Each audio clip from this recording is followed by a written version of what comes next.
حضرت قمرالدین سیالوی رحمہ اللہ سے پوچھا گیا کہ ایک فلاں شخص ہے وہ امام احمد رضا کے خلاف بک بک کرتا ہے اور ان کے خلاف سخت بات کرتا ہے، تو حضرت دیکھیے کیا لکھتے ہیں. آپ خود پڑھے ہوئے ہیں اجمیر شریف سے، ٹھیک ہے، جامع معینیہ سے، اور سلسلہ چشتیہ رکھتے ہیں، تو یہ سلاسل عقیدے میں متنازع نہیں ہے.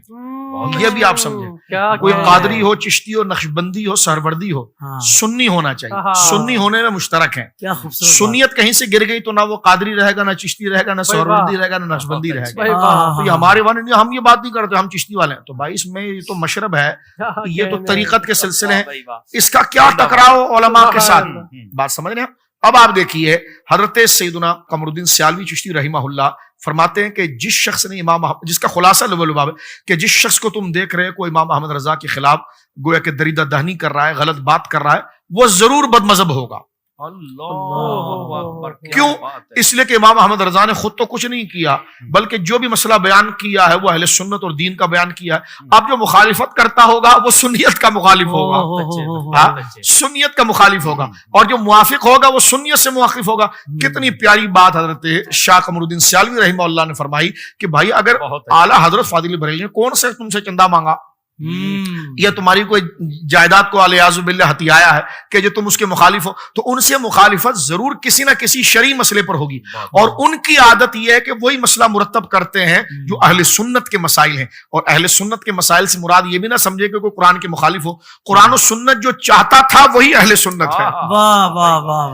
رب اور اس کے رسول کی جو مطلوب اور رضا ہے وہی اہل سنت ہے.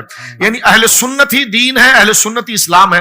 تو فرمایا ضرور ان کی مخالفت وہ کرتا ہوگا کہ جو بد مذہب ہوگا، اس لیے کہ اس کو ان کے لکھے وہ مسئلے سے چڑاری ہوگی، اور انہوں نے جو لکھا ہوگا وہ قرآن و سنت کے تحت لکھا ہوگا. لہٰذا امام احمد رضا سے بدکنے والا ایسی ہوتا ہے. اور میں اپنی بات کو یہاں سے ختم کرتا ہوں، تجربہ میں آپ کو بتاتا ہوں. جو اعلیٰ حضرت سے پھرا، اس وقت امام احمد رضا سے مراد ایک فرد نہیں، حق کا نشان ہے. کیا کہنے، سبحان اللہ. اس یعنی مثال کے طور پر تاجدار گولڑا شریف تشریف لائے، حضرت امام ربانی سرہند شریف تشریف لائے، حضرت تاج الفہول بدایون شریف تشریف لائے، اعلیٰ حضرت یہاں پر آئے، شیخ محقق دہلی میں. یہ خطے حافظ صاحب مختلف ہیں، کام ان سب کا ایک ہی ہوتا ہے. کیا بات ہے، واہ. ان کو تم شخصیتوں میں نہیں بانٹنا کہ ہم فلاں کے بیٹے ہیں نا تو ہم مولانا احمد رضا کو کیسے مانے. میں نے کہا بیٹا یہاں پر نسب نہیں چلتا، یہاں دین کی بات ہوتی ہے. یہ آتے مختلف جگہوں پر ہے، کام ان کا ایک ہی ہوتا ہے، ٹھیک ہے، وہ اہل سنت و جماعت ہوتے ہیں. تو یہاں پر اگر ہم امام احمد رضا کا نام لیں تو اس سے مراد تعلیم سرکار مجدد الفسانی رحمہ اللہ، یا امام احمد رضا کا نام لیں تو تعلیمات شیخ عبدالحق محدث دہلوی، یہاں مسلک اعلیٰ حضرت کا نام لیں تو تعلیمات تاجدار گولڑا رضی اللہ تعالیٰ.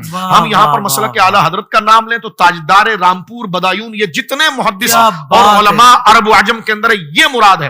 تو امام احمد رضا سے مراد ایک شخصیت نہیں، بلکہ اصلاً یہاں سے مراد حق کا معیار. وہ شخصیت کیسے معیار بن سکتی ہے؟ تو میں نے کہا یہی تو کہا تھا، من حب ابا حنیفہ فہو سنی. ہمارے علماء لکھتے آئے جو ابو حنیفہ سے محبت کرے گا وہی سنی ہے. تو امام اعظم ابو حنیفہ سے مراد کیا مراد کہ سامنے رافضی کھڑے ہوئے تھے، سامنے معتزلہ کھڑے ہوئے تھے، سامنے بد مذہب تھے، تو وہ جو امام اعظم پر تبرہ کرتے تھے. تو ہمارے بزرگوں نے آپ دیکھیے 1200 سال سے یہ لکھا ہے کہ من احب ابا حنیفہ، جو امام اعظم سے محبت کرے فہو سنی.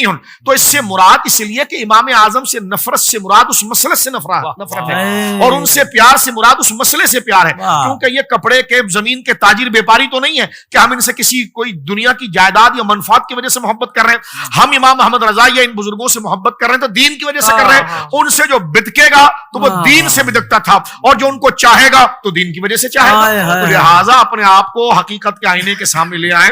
اور میں یہ کہتا ہوں اعلیٰ حضرت سے جو ہٹتا ہے نا وہ پھر ہر جہت سے ہٹتا ہے. اعلیٰ حضرت امام اہل سنت نے سرکار کی شان میں ایک نعت لکھی، جو تیرے در سے یار پھرتے ہیں در بدر یوں ہی خوار پھرتے ہیں. ٹھیک ہے جی. میں کہتا ہوں ہر نعت حضور کے تتبع اور اطاعت کامل کے اندر منقبت بن کے منتقل ہوتی ہے. یہ نعت امام احمد رضا کے حصے میں منقبت بن کے آئی کہ واقعی میں امام جو تیرے در سے یار پھرتے ہیں، تیرے در سے مراد تیری تعلیمات جو اہل سنت کی تعلیمات ہیں. پھر میں کیونکہ اتنے نازک ذہن بن جاتے، اچھا ہم تو چشتی ہیں، ہم تو قادری ہیں. ارے میں نے کہا یہاں سارے بزرگوں کی بات ہو رہی ہے، سارے بزرگوں کی. میں بار بار اس بات کو میں ذکر کر رہا ہوں، جو تیرے در سے یار پھرتے ہیں یعنی تیرے پاس تعلیم غریب نواز کی ہے، تیرے پاس تعلیم غوث اعظم کی ہے, تیرے پاس وراثت حضرت سرکار امام ربانی کی ہے, تو وہ تجھ سے نہیں پھرا, وہ بابا فرید سے پھر گیا, وہ حضرت مجدد صاحب سے پھر گیا, وہ حضرت شیخ محقق سے پھر گیا, کیونکہ ترجمان تو ہے. تو فرمایا جو تیرے در سے یار پھرتے ہیں, در بدر کوئی خوار پھرتے ہیں. اب آپ دیکھیے, مجھے کہنے لگا امام محمد رضا کون ہے؟ میں نے کہا غریب نواز کے چوکیدار ہیں. غریب نواز کی کے گھر کے ان کی امانت کے چوکیدار ہیں. غوث اعظم رضی اللہ تعالیٰ عنہ کی امانت اور ان کی خیرات کے چوکیدار ہیں. وہ وہاں رکھوالے ہیں, مال بڑوں کا ہے, وہ ان کے غلام ہیں. لیکن یہ بھی سن لے بیٹا, چوکیدار اس کو رکھا جاتا ہے مالک جس پر اعتماد کرتا ہے کہ یہ نہ کسی کو میری مرضی کے بغیر جو میرا جو مخالف ہے نہ یہ اندر آنے دے گا, اور اس کے ذریعے جو بات آئے گی وہ غلط نہیں آئے گی. تو امام احمد رضا پر غوث پاک کو بھی اعتماد ہے, غریب نواز کو بھی اعتماد ہے. تمہارے پاس کیا دلیل ہے؟ میں نے کہا یہ دلیل یہ ہے کہ ساری دنیا میں ان بزرگوں کا جھنڈا لے کر جو آگے چلا اس کو امام احمد رضا کہتے ہیں. سبحان اللہ, سبحان اللہ. بجے گا حشر تک ڈنکا امام احمد رضا خاں کا, ہمیشہ بول ہے بالا امام احمد رضا خاں کا. سبحان اللہ. مجھے ایک شعر پڑھنے دی. جی حضور جی. امام احمد رضا کی ذات کا پھیلاوا آپ دیکھیں, عرب میں جائیں تو عشق رسول اس بندے سے پہچانا جاتا ہے, عجم میں آئے تو عشق رسول کا نشان یہ بنتا ہے. تو کہنے والے نے خوب کہا, وہ اردو میں کہتا ہے کھسیانہ بلی کھمبا نوچے. حاسد جب کھسیانے بلی کی مثل ہے, وہ کھمبا نوچ سکتا, کر کچھ بھی نہیں سکتا. لیکن امام احمد رضا پوری دنیا میں آپ دیکھیے وہ عشق مصطفیٰ و وفاداری دین مصطفیٰ کا نشان ہے. تو کیا خوب کہا گیا کہ وادی رضا کی, میرے بھائی وادی رضا کی کوہ ہمالا رضا کا ہے, جس سمت دیکھیے وہ علاقہ رضا کا ہے. کیونکہ یہ اس ذات کا وفادار ہے کہ ساری کائنات جس کے لیے بنائی گئی ہے, تو لہذا جس سمت دیکھیے وہ علاقہ رضا. واہ واہ واہ, سبحان اللہ, سبحان اللہ.